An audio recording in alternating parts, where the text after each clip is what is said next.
Hey everyone, Mika here again with another video on concept cars.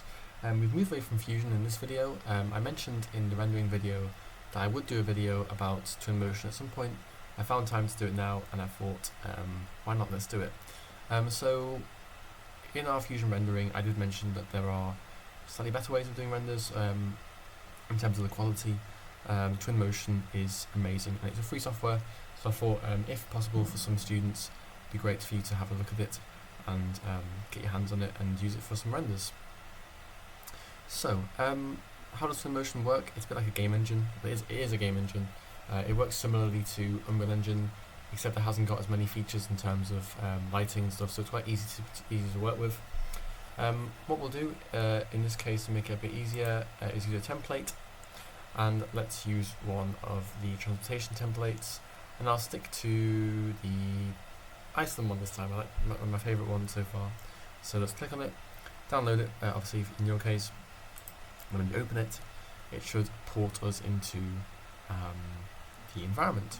We're now here, and you can already see how beautiful it looks. The texture and the quality of the environment is pretty crazy. As you can see, these are all actually moving pieces. So these are all actual environments that someone's put into here. They've given us a placeholder vehicle here, which is actually quite cool. A bit jealous, but it's interesting. I think ours are better. So what we'll do is just get rid of that, and we'll import our concept car. So what you do is press on the plus sign here, open your file. Right, so now we've imported our file. We want to keep all of these options, automatic, because we don't want to mess around with any of that. So let's press import, and it should bring our vehicle into Twinmotion. So now that it's here, let's move it around. So let's find where it is, concept car, and let's bring it to the surface. Let's rotate it by 90 degrees, and then bring it up a little bit. Maybe turn it a bit more. There we go. Looks good to me. So now our concept car's here, and it's pretty cool, right? So what can we do in this case? Well, we can try and add some materials. We can do a bit of rendering, and but first of all, I'll show you around how Twinmotion actually works. So on the right side here, we've got like a list of all of our components. Here's all the environment, and so on and so forth. Our car here, you can see that it's split up into each different body that I have in Fusion. So anything that I've combined will come up as one body. For example, this rim here is actually one piece. So when I add a material to it, it will apply it to the entire piece. You can't add it to faces. It doesn't recognise that in Twinmotion. If you click on the ambience here, you're given lots of options to change the lighting, so the time of day, and it will do it live for you, which is pretty cool. I'll keep it on kind of sunset time. Let's do that. You can change the weather as well. That also changes live. So make it rainy if you want. Make it snowy. And what's really cool is that you can see on the flatter surfaces, it makes the snow land on it, which is pretty cool. We can change the height of some fog here, and all sorts of different stuff. So, also the camera as well, but I'll get into that in a bit. Now, our concept car looks a bit weird, you can probably tell, and that's because it hasn't brought in all of our kind of properties in terms of materials and appearances, but that's what I want anyway, because the appearances of materials in Twinmotion works best for its render environment.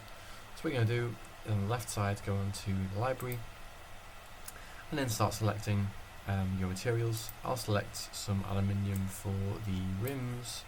Let's go with some silver for the brakes. Again, this is just picking random materials. For the windshield, let's go with some glass here. There we go. That one too. Cool. Let's change the intensity. Interesting. Right. What else can we do? We can add some paint colour. Let's do dark sea pearl. Interesting colour. And then what we can do is add some light here at the front. So what we can do is go back into materials and find something like a neon and then put that into here. In terms of actual like lighting, you can see that it's glowing, but I would actually like a light that's directed somewhere. So how we can do this is go back to the library, search for lights, and pick one of these ones here. I'm going to say the best one I can use is probably this one here. So we'll put it kind of where the headlights are, tilt it round, move it to where the actual headlight is, maybe put it inside the car. And then what we can do is we can change the intensity, we can change the attenuation, so how far it stretches outwards. So I bring that up. There you go. And then change the current angle to make it more pointy. I'll actually angle it up a little bit more. And that should be it. Then what we do is we press Control and drag, and it should make a copy. Oh, sorry, Shift and drag, or copy and paste. There you go, and drag it along. Now we've got two headlights that are pretty cool because they actually reflect onto the ground. You can sort of see here there's a bit of flare in our camera. Also, quite a cool thing you get in Twinmotion. What I will do actually is maybe crank it down a little bit, otherwise the render might take a long time. So let's do that. Now, obviously you can go into a lot more detail in terms of materials and changing the environment, maybe adding some particles, like a small fog bank of some sort. But these obviously all add to the render time. About rendering, there are two types of rendering kind of methods in Twinmotion. There's real-time renders and there's path trace renders.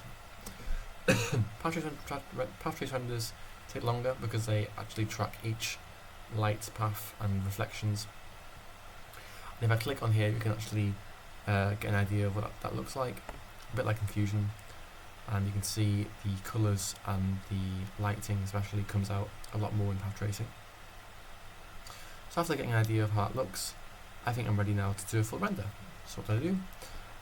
At the bottom here, I go down to Media, click on the plus sign to make a new scene. But what I'll do first is adjust where I am using the tools.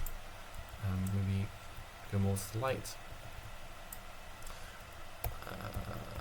Looks good to me. Click on the plus sign. After you've done this, I wouldn't change where you are in terms of positioning because it's now stuck in this place. You can obviously move around to different places. These are already presets.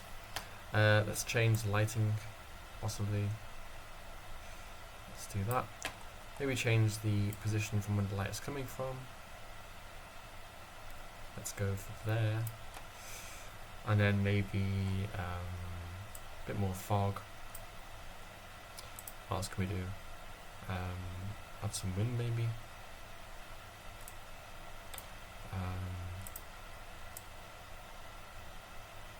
Bit of frostiness on the floor maybe, that would be quite cool. Now on the camera we can change the focal length like in Fusion 2. You can go quite wide as well. We can do a bit of work on depth of field, although for now I'll keep that off. In terms of the film back, we can change that. I like using IMAX. It's quite a cool way of taking pictures. I'll do that for now. Lumen flares, I like adding a bit of flares into there, so when there's light shining off here, you'll see it in the camera a bit better. In terms of rendering, we can change how we render this one. I'll change this one to Path Tracer, and that should do our trick. Let's change it to high quality, and then add no effects, and that should be it. So at this point we can now go to export. Click on the image one to export. I'm going to get rid of all these, and then click on our image and click export. I'll show you what happens when it's finished, and hopefully you've enjoyed the tutorial. So welcome back to our render. Here it is. It's only taken me about 2 minutes to do this 4K render, and if you zoom in you can actually see the detail of this render as well. But obviously in the video you'll see it's not the highest high quality. So hopefully you've seen how easy it is in Twinmotion to make some really cool renders in terms of, I would say more in terms of the environment you're given and the quality of the HDRIs as well. The materials are also great too, and the time it takes to make such a good quality render is also quite impressive.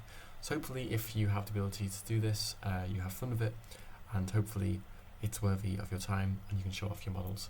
Thank you very much.